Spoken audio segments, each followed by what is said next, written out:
All right, people, we are going live. It is a Tuesday at 8 a.m. Apologies again for the delay.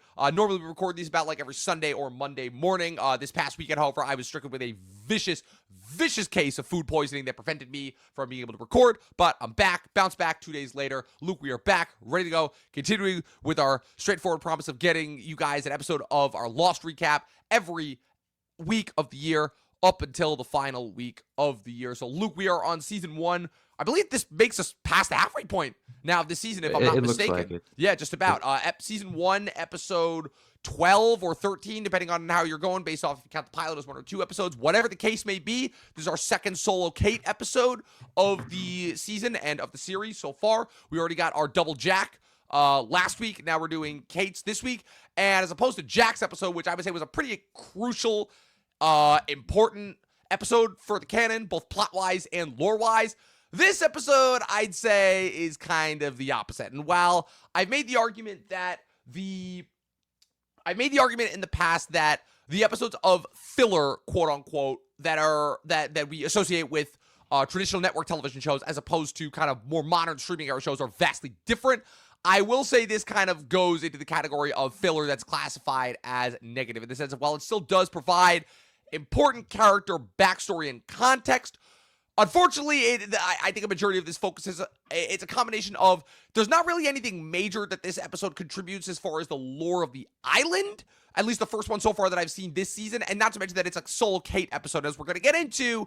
Kate is one of those characters that, as time went on, was really not as interesting as some of the rest. It's kind of one of the only instances where kind of the movie stardom of the actress kind of overtook the character. Luke, you got any thoughts before we dive into this episode?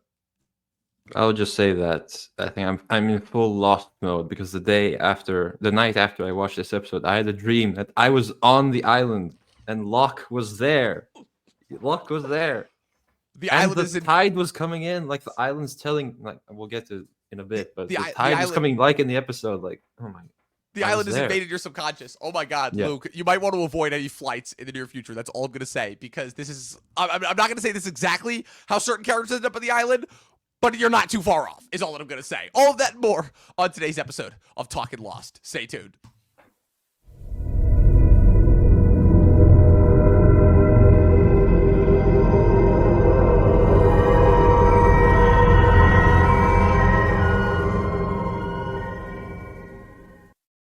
All right, Luke, season 1, episode 12, whatever the case may be. I think that's another reason why this episode loses extra points, because I think this is one of the only instances where the plot device in which the episode revolves around is also in the title. I might be mistaken, but I'm pretty sure this is the first instance. I mean, okay, yeah, you could technically say walkabout, but I feel like that would have had a lot more of a symbolic meaning, especially given that, you know, obviously John Locke tells you in the episode that he's going on the walkabout, but you don't really understand the significance until you see, as it's revealed at the end of the episode, that he's wheelchair bound, you know? And in this instance, like I said, like I was mentioning, it's another Kate episode, and obviously Kate as a character, it's one of the very rare instances where, again, this is a show that despite its overwhelming popularity and success and cultural impact that it's had, I cannot say that the mainstream success of the actors has gone quite the way of some other shows. Like, I noticed this trend where a lot of really, really big shows that we had growing up,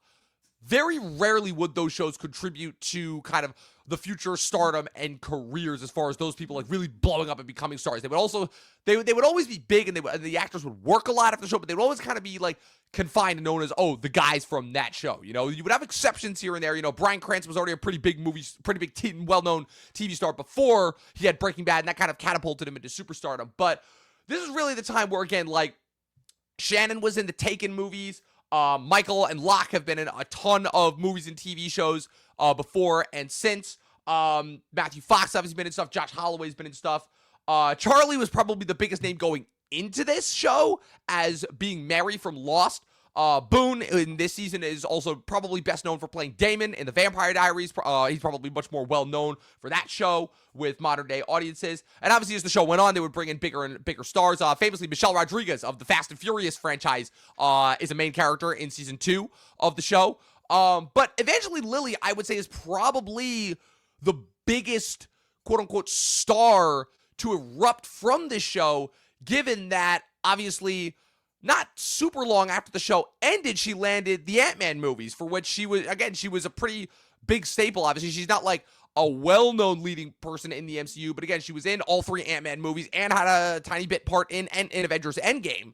So, obviously, I would say that of all the ones that had the most mainstream success, and obviously also for her comments and stance that she took pretty early on during the COVID-19 pandemic, I would say that she's the one that obviously had the biggest sort of mainstream success post-Lost, just from a stardom standpoint more than an acting standpoint. And what's so interesting is retroactively, Kate, I would say, is the character that for me is the least interesting, just in the sense of where she, yes, does have this tragic backstory like every other character that wound up on Oceanic Flight A-15 that eventually landed on the island. But as time goes on, it feels like they kind of run out of everything that they need to say about her. It feels like they figured that character out pretty early on. And I will say that there is a little bit of a reasoning for that as far as the backstory. If you guys remember all the way back in our pilot episode, I talked about how in an original draft of the pilot, when Jack was actually originally going to be played by Michael Keaton, the plan was for Jack to be killed in that opening scene in the plane with the pilot, not the pilot himself, and Kate was supposed to take over as the main character. And I don't know how much of that affected kind of the future trajectory of the character, but Kate, as we've gone on throughout the kind of canon, the history of Lost, was always the character that kind of felt to be on the back burner, and as a result, kind of always got stuck as kind of the pretty face. I mean, obviously, we're still early on in the show's run, and obviously, we'll see if our thoughts change as time goes on. But Luke, I mean, what are your thoughts on Kate as a character so far, especially now since this is her second solo, especially since she's the second character now after Jack that's had a second solo episode? Yeah, unlike you, I'm only half a season into the show. But yeah, Kate, the second outing of Kate episodes, I will say it's probably one of my lesser favorite episodes. I wouldn't say it's like a bad episode. Like I don't think we've reached that point. But yeah, I just wasn't that invested. And I'm like, okay, she was a criminal, and I guess she killed someone, but there's not much more meat on that bone. And what she meant for a bigger role originally. Now what is she gonna do here? I'm more so interested in like just seeing how she fits into the dynamic. If she's not gonna be like a super deep main player, how can she affect the greater story? Because I feel like there's still some kind of triangle with Sawyer and Jack being built there. They're trying to build something with Sawyer and her, especially in this episode. Yeah, definitely. Obviously, again, the majority of the plot of this episode revolves around, again, the titular case. God, that's another reason why I think this might be my least favorite episode. Just very, very obvious and on the nose title, which again, Lost up until this point has not been really known for. Again, every title I would say has been very significant for the theme, and also again I know I keep coming back to this. Obviously, again, these long running 22, 23, in this case 25 episode long seasons were again like the kind of the one of many internet punching bags in the streaming age, which saw drastically shortened TV counts. But again, it never ceases to amaze me how we're what, 12 or 13 episodes in to this first season, and this is the first episode that we've not hated, but like had some like, okay, this wasn't the best episode. Like, that's a pretty good run for a network show, all things considered. And as far as Kate goes, yeah, so I guess in order to kind of break that down further, essentially what this case is, it's another MacGuffin. I would say that this is probably, if I'm not mistaken, I believe that this is our first MacGuffin-centered episod, where the episode opens, you have Kate and Sawyer going on a little bonding trip throughout the woods. They end up discovering some more wreckage in a waterfall. They go for a little swim. They discover the titular case hidden underneath this set of chairs that they find. And obviously the big thing is Kate obviously recognizes the case. Sawyer, being his usual self, realizes that the case has some significance to her and just wants to know what's in it. She won't tell him. Cue the episode's main plot line, which basically devolves into once again another kind of semi-triangle that's built into, again, the love triangle between Jack, Kate, and Sawyer is one that, while it didn't really drive the majority of the plot, it was an overhanging plot throughout the majority of the series. Given, again, the attempted mystery at the backstory of Kate's character, which they would eventually pull back on.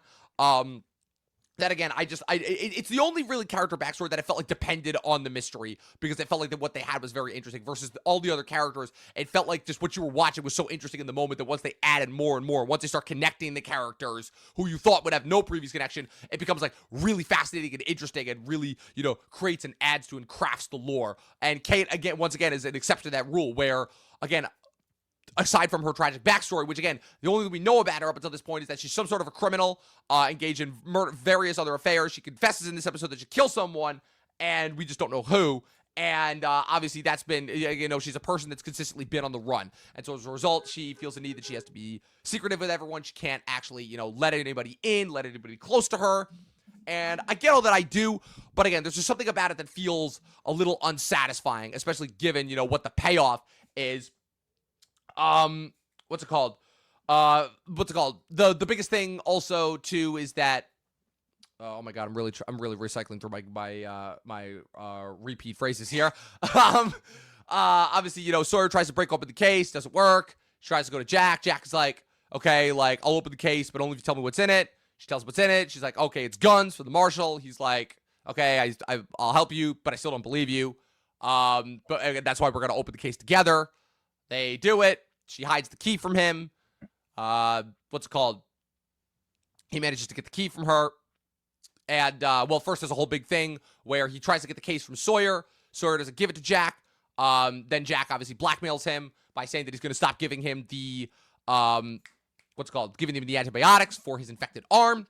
And then Sawyer gives him the case. It's fun. It's an interesting little, I will say that it's an interesting little bonding moment there between Jack and Sawyer that we really hadn't had before, where they kind of bond over the fact that they both kind of don't have this trust of Kate. And obviously it's for wildly different reasons. Sawyer is very clearly, playing up the romantic angle versus Jack is more so, again, just kind of skeptical of her, based on the fact that he's the only one that knows the truth about her, that she was the criminal that the marshal was, that the marshal was in charge of.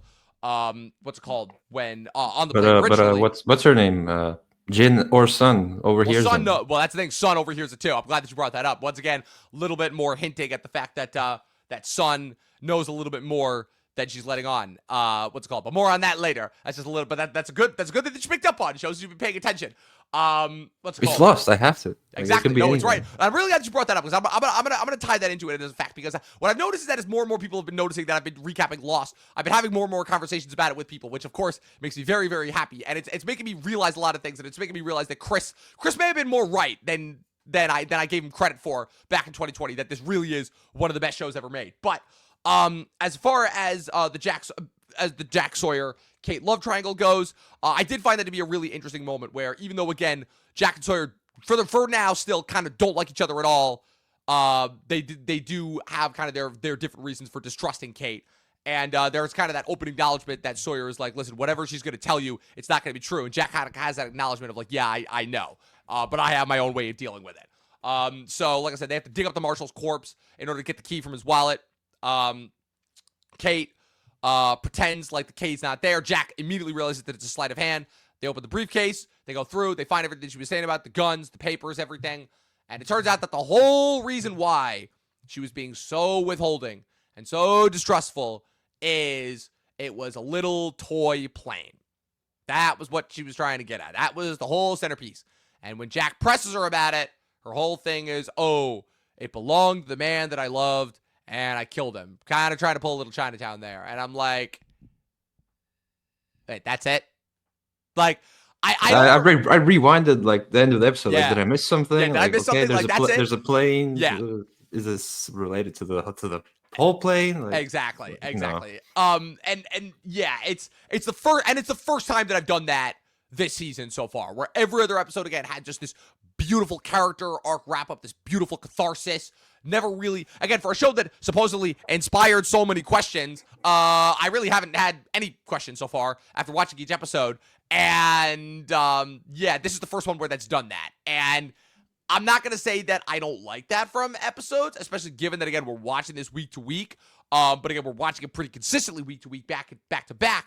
But compared to, again, just what a solid run of episodes we've had so far, and for the payoff to just be that, and we don't even really get any answers, it's like, okay, Like, it could have done better. That's not to say we didn't get some great moments in this episode, too, because, again, we got a couple of B plots in this episode that I think are particularly great. We get our first real instance of Rose, really since I would say, since whichever episode it was. I can't remember if it was episode 3 or 4, where Jack had his little heart-to-heart with her, where she's basically comforting Charlie, who's still very, very messed up and torn up about Claire disappearing on his watch, blaming himself.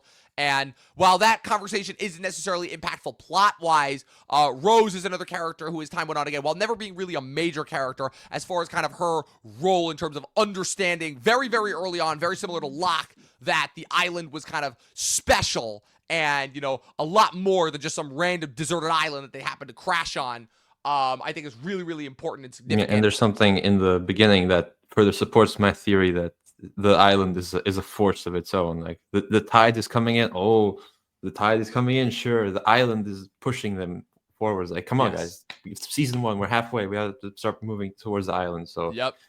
I'm furthering my current theory that the island is an entity of itself, not a malevolent force, say, but just some kind of force.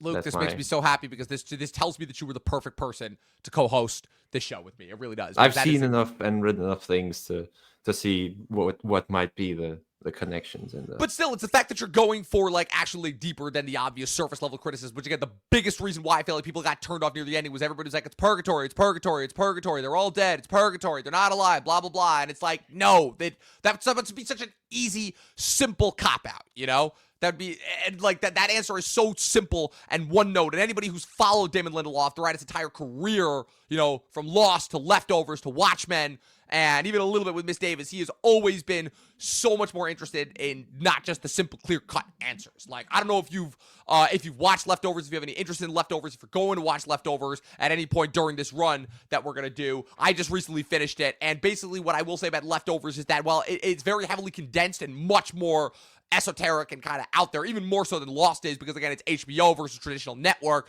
it is still dealing with a lot of similar themes that Lost is.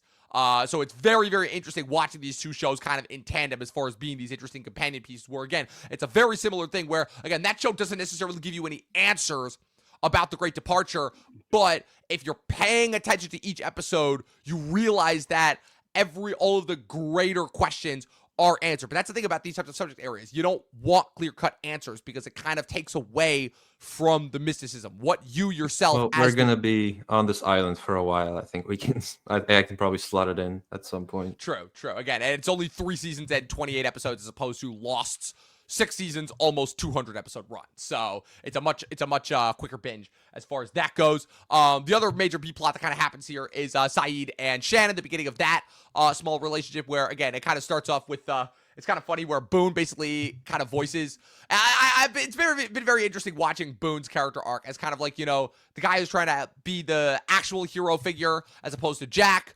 But obviously, again, everybody kind of vilifies him for it, to kind of now becoming Locke's low-key de facto helper after the last couple of episodes, and now to kind of being, in this episode at least, an audience avatar basically criticizes Shannon, basically like saying, yeah, you're useless, you're not actually contributing anything, which is 100% true. That's the thing I love too, is that so far every single criticism of Shannon has been 100% on point, and this is the first episode where she sort of does anything. Again, I'm not gonna go out of my way and say that Shannon contributes a whole lot really to the overarching majority of the show, but it's nice to see in this episode, you know, kind of flashing back to, oh yeah, Sayid was trying to form a relationship with her at some point, you know, and this is kind of the beginning of that, where Sayid asks for her help in terms of translating some of Russo's charts that he picked up, and obviously, you know, she says, oh, I'm not that good at speaking French, yada, yada, yada, and it's revealed in the end that the reason why she recognizes the lyrics is because she remembers the man that she was seeing when she was in France had a son that would watch, again, that fish movie, which, again, we know growing up that she's talking about Finding Nemo, and it's Beyond the Sea by Bobby Darin, but in French. So that's a nice little note there. Also, even though we don't actually see them, we get a brief glimpse also of Boone and Locke going into the jungle, continuing to, you know, obviously inspect the hatch that they found last week. I was hoping we would see more of that, yes, but I guess we have to wait a little bit. Oh, that was a classic tune in until next time moment. And what's it called? And while again, that's a very brief blink or you'll miss it moment. as far as maybe not being that important. It is quite interesting how Boone, when Locke asks Boone, he's like, you didn't tell anyone or you're not sure if you told anyone. Very, very interesting how, again, that little moment that might be just mistaken for a character moment that might have some more significant, especially once we get into next week's episode, which, if I'm not mistaken, is Boone's backstory, Hearts and Minds. We finally get his next week. So, again, kind of like, breeze through a lot of the plot there. But again, this isn't necessarily one that really ties in heavily with the island. And like I said, we didn't really have, to me, that interesting of a character backstory, because the backstory we got in this episode is literally just Kate going through a bank robbery and revealing that she is involved with the bank robbers and was dating the leader of the bank robbers, and then is revealed that she was just using them to get to some safety deposit box in the bank. And we don't even know what that is. Like I said, they don't tell you. So, I guess, sorry, I talked for a lot there. Usually this is more of a conversation back and forth. I apologize for that. But I was about to say, thoughts, give it to me. Well, I can say that I enjoyed Sawyer's Looney Tunes efforts of opening the case. He climbs up a tree and drops it, and just a goofy moment from Sawyer. But yeah, I think we covered most of it. Some even just like small character moments, like Hurley and Michael laughing at Sawyer for thinking that he can open the case, just like reminding us that, yeah, these characters are still here. Like we have like 20, 30 unnamed characters, but the ones that we do have named, like, yes, they're still there. It's like we haven't seen Jin in like, yeah, I was about to say, we haven't seen Jin in a minute. Like, is he just fishing or something? Like, I don't know. Yeah, because he'll be handcuffed to that. Charlie and Rose, that's one where, again, I again, very small, very brief, but I really, really, really enjoyed those moments between them, especially because, again, Rose is a character that Rose is not part of the initial credited 14, but she's one of the few characters, I'll give a little spoiler, Rose is one of the few characters that makes it all the way to the last episode. Which I would say about half of these characters, I won't say who, but about half these characters in this first season do not make it to that final episode for various and assorted reasons. So that kind of new characters have to come in. Of course, you have but, to make room. Right, of course. But as far as, characters being shuffled off the board, whether because they die or whether they're just because they leave and such and such. But yeah, what were your thoughts on that scene, that sequence? Yeah, it's just I don't quite remember all of the dialogue in that scene, but it was a nice, just like a sort of heart-to-heart between her and Charlie. It's just like Charlie's going through it right now. He's blaming himself. He's kind of stuck. He can't help Claire right now. So yeah, he just frustrated, and if Rose can, calm him down a bit, that's good for them, I guess.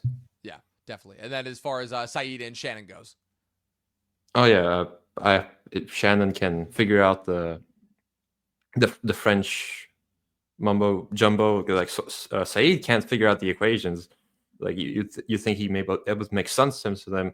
So is there more of the science side of the sci-fi going on this island that we are going to find out? That's past what we might recognize and what Sayid might recognize and what the residents of the island do recognize. So yeah, just more seeds of trees or plots that might grow in the future. Yes, indeed. Oh God, this is another one of those instances where, again, just me as not a Lost veteran, but somebody who's already seen the show, watching you as the first time viewer, just seeing everything for the first time. I love it. It makes me so happy that this is your first time watching the show, especially given that this is one of a few shows that I would say is worthwhile of this sort of discussion and breakdown. I'm going to be really, really interested once you get to The Wire as well, because that's another one that I think is well worth it. Exactly. Exactly. And I love how Isaiah Whitlock Jr. ends up leaning into that as time goes on, where you can tell it was one of those instances where in the first season he was kind of just having fun. It was like a little character catchphrase, like a thing that he just did. And then as time went on, with that kind of became like a well-known character, like he would just lean into it, a point where he would literally say it comically for like what felt like 10 straight minutes. And it was really, really enjoyable. Yeah, so like I said, not a massive episode. I would argue, I hate using this term as far as Lost goes, our first quote-unquote filler episode, because aside from some briefly good character moments and a brief exchange between Locke and Boone that's gonna play into next week's episode, not a tremendous not a tremendous episode, I would say. Especially, and again, like I said, I was amazed because after about the first, again, 10 or 11 episodes, where every episode I would say was pretty important and impactful, I would say that this was the first one where it's just like, eh. And like I said, it may very well have just been because it was another double character episode. But again, given how awesome both of Jack's solo episodes have been so far.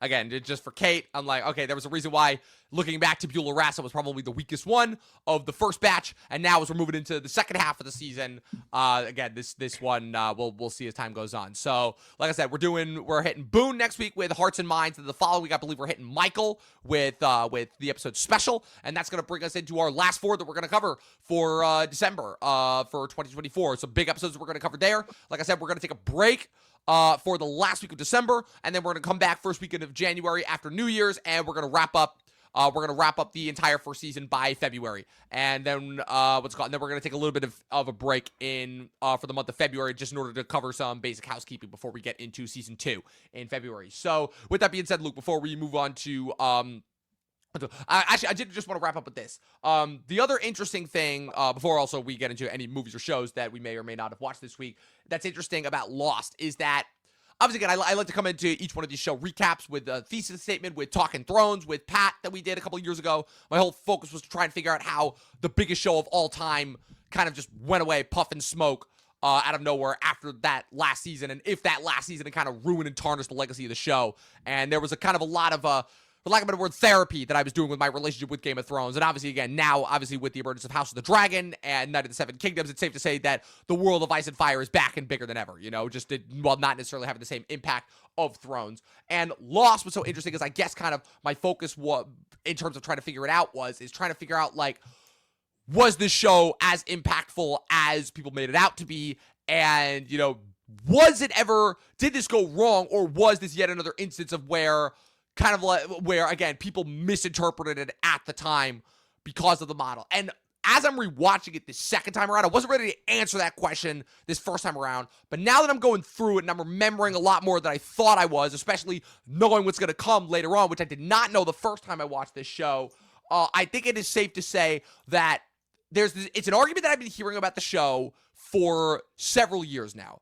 I don't remember the first time I heard this, but I definitely heard it probably on like a Collider stream way back in the day when I was like addicted to watching everything that the Collider and the Schmoes had to pump out, which is that Lost was a binge model show made in network TV.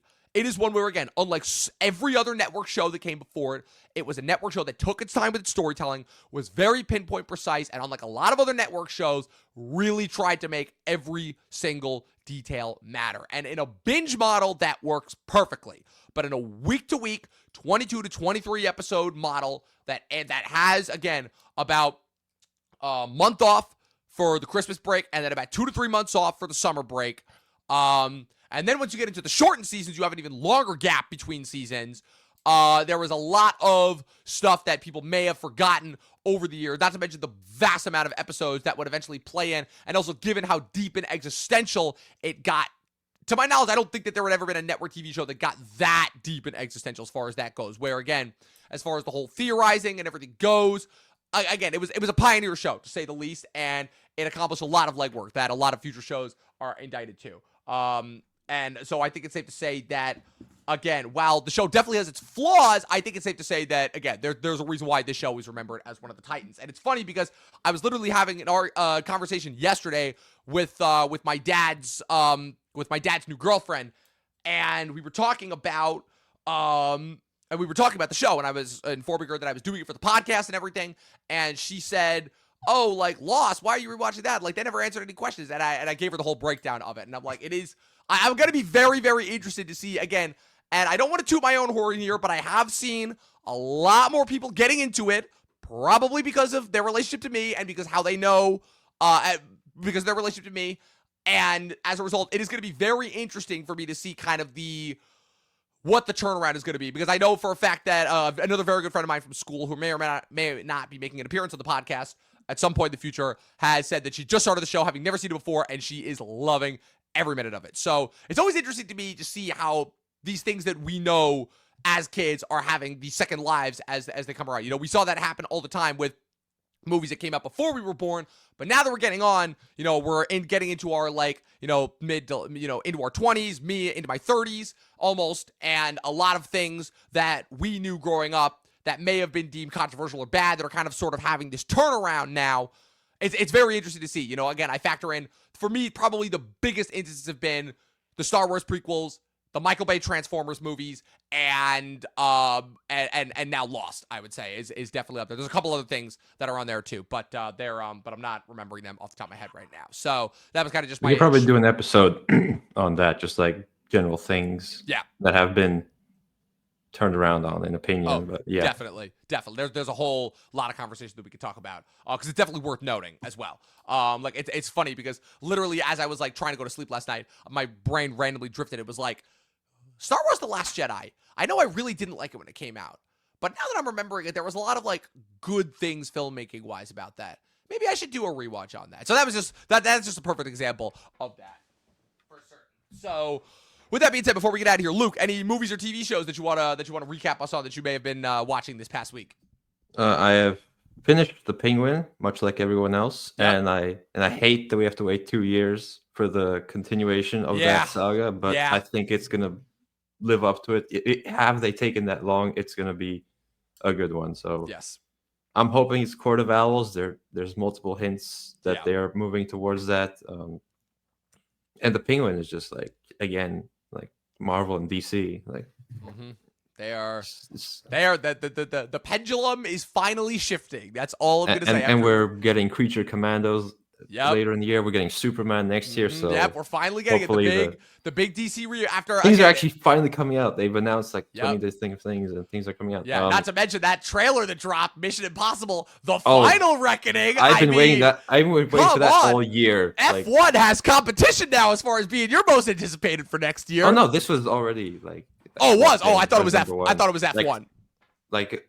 Dead Reckoning was my number one for 3 years in a row. And now this one has been my number one for a while. It's actually Superman is my second because I'm just really hoping that DC is good.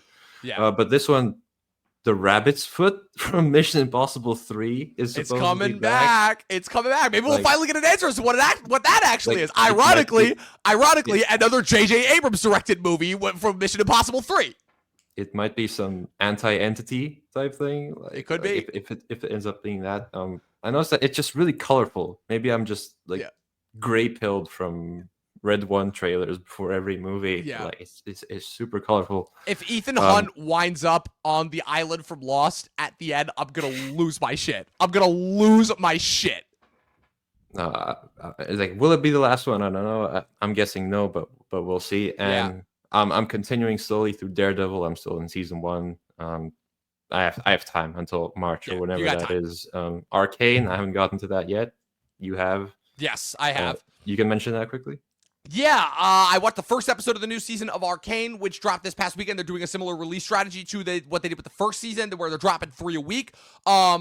Based on the first episode, it's a continuation of everything that we loved from the first episode. It's much more plot heavy and focused.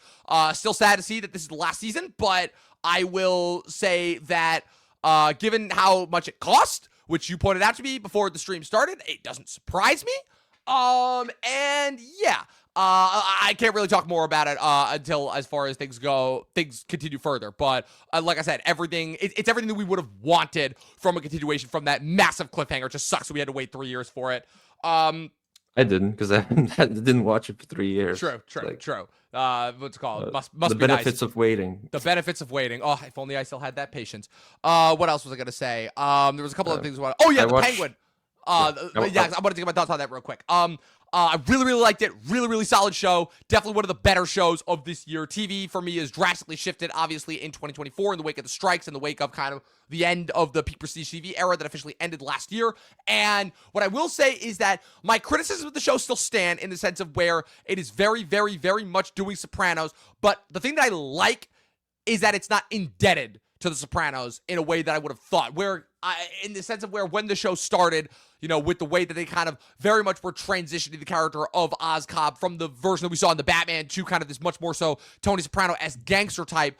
And for me, again, for anybody who's seen The Sopranos, the moment in the finale where, spoiler alert if you haven't seen it, I'm sorry, there's no excuse for me to not having seen something in the digital age, when Oz kills Vic at the end, that was very, very, very reminiscent of one very pivotal moment in the final season of The Sopranos. For anybody who hasn't seen The Sopranos, they'll know what I'm talking about.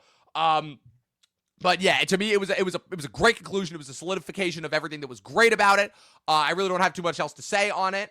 But you also, I didn't realize we didn't get a chance to. You finally saw Anora, right? Or did we talk about that last week? No, I hadn't seen it. I saw it on Thursday. Yeah, so you finally got a chance to see it. So talk about it. Yeah, so I would say the first 40 minutes are kind of whatever. It's this kind of love story that I didn't really buy into. I don't know if I was supposed to buy into it. Definitely not supposed to buy into it. No, but I think the movie did a really good job of giving you the balancing act back and forth. Yeah, but the performances were great nonetheless. But then, I don't know, 40 minutes to an hour in, the Three Stooges enter the movie, and it becomes like just so much better. Toros, I think Gorski and Igor, like they play off each other so well, and Mikey Madison is just absolutely tearing up the screen with her performance. I'll certainly not be mad if she wins the Oscar. Then it's a really enjoyable comedy, and then it kind of slams on the brakes for the pacing for the last 20 minutes or so. Yes. But it definitely didn't ruin it for me. I still think it's a pretty great movie. If it wins Best Picture, it won't be my favorite Best Picture win, but I'll understand it. Like, yes, very, very poignantly so, I would say. Again, as my good friend Michael Alvarez pointed out, when he saw it, he was like, the second half, at least until the last like 10 to 15 minutes when they meet up with the parents, is one of the craziest episodes of It's Always Sunny in Philadelphia, which I think is a perfect, accurate description. It's hysterical. It makes you laugh. It makes you cry. It's everything that you wanted. I'm like, yeah, there's no way this couldn't be an incredible movie. And again, like I was talking about, watching Sean Baker's evolution as a director from Tangerine, which I believe next year marks 10 years since Tangerine, up until now, has been one of the most joyful parts of my film journey throughout the last 10 years. So definitely glad that you saw that. I don't think I've seen anything else. I didn't get a chance to watch Andrea Arnold's Bird yet. I'm going to try and see that. Also, I was planning on watching Clint Eastwood's Juror Number 2, which I've heard is very good. And obviously, this week we got another big Oscar contender. Emilia Perez drops on Netflix tomorrow. You're gonna say Gladiator. No. Oscar contender? No. Well, funny that you should mention that. So Gladiator 2, they've been saying could be a potential Oscar contender for a while now, but now you're seeing the pundits are starting to shift because those initial test screenings have been coming out for Wicked, and even though I have voiced my massive discontent with the trailers, I remember having very similar thoughts to Hunger Games, Ballad of Songbirds and Snakes last year, and that actually turned out to be surprisingly good. And I've been hearing positive things so far about Wicked. I'm not buying into it yet. I'm still holding out a lot of skepticism, obviously, again, given my vast emotional attachment to the original IP, also given that it's another part one, which, again, I have made very clear I am sick with very intentionally marketing. But still, it is a part one, which I'm very, very aggravated by. But that being said, obviously, again, it's my favorite musical of all time. I want it to be good, you know? But I guess what I'm saying is that now there are potentially some early drafts that Wicked could be the Thanksgiving Oscar contender, not Gladiator 2, like we originally thought. So that's something kind of early on that I wanted to that I thought was kind of interesting, that I wanted to point out as we're starting to move into the holiday season, as I call it, you know, before we move into September. So hopefully I'll have more movies to report back on. Like I said, I was a little bit on vacation this past weekend, so it was a relatively movie-free weekend for me. So yeah, I'll definitely be able to report back on Emilia Perez and whatever other movies I'm able to catch up on this week and next weekend. But with that being said, Luke, thank you for joining me once again for another episode of Talkin' Lost. We'll be back to our regular Sunday or Monday scheduled slot, whichever one I decide on, and whichever one works out for the best of us. Once we get back next week, where can the good people follow you in the interwebs? Well, the year's wrapping up, so let's start making the top 10. So head over to Look Reviews on YouTube and stay tuned for January, February. I still have some movies to watch that might make it in there. Yes, indeed. But like I said, Transformers 1 will be in there. I'm very happy about that.